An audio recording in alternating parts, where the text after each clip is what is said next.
বর্মাকে মহারাজ না বলতে এই নিয়ে বিভিন্ন জায়গায় প্রতিবাদ দেখা যাচ্ছে। তাদের প্রতিবাদ করেছে আপনার ভাষাকে এই ব্যাপারটাকে উজ্জ্বল করার জন্য। এই ব্যাপারে কি বলবেন? কিছুই বলবো না।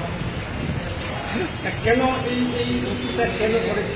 এইটা তো আমাদের ইন্টারনাল বিষয়, আমাদের ঘরের ভিতরে অনেক কিছু হয়, আমাদের অনেক কিছু কথা হয়, সেগুলো তো বাইরে না যাওয়াটাই উচিত, ঠিক না? এটা তো একটা কার্যকারী বৈঠক পার্টির দিন, এখান থেকে যদি আমি বলেও থাকি সেটা বাইরে না আসাটা উচিত। কাজে এই ধরনের উক্তি দিয়ে আবার একটা জল ঘোলা করে কিছু একটা রাজনীতি করা আমার মনে হয় এটা ঠিক না, উনি বললেন যে বর্মাকে মহারাজ না বলতে এই নিয়ে বিভিন্ন জায়গায় প্রতিবাদ দেখা যাচ্ছে। তাদের প্রতিবাদ করেছে আপনার ভাষাকে এই ব্যাপারটাকে উজ্জ্বল করার জন্য। এই ব্যাপারে কি বলবেন? কিছুই বলবো না। কেন এই উক্তিটা কেন করেছে?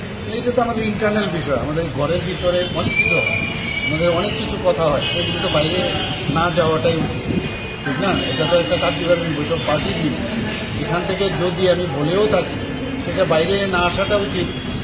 কাজে এই ধরনের উক্তি দিয়ে আবার একটা জল ঘোলা করে কিছু একটা রাজনীতি করা আমার মনে হয় এটা ঠিক না, উনি বললেন যে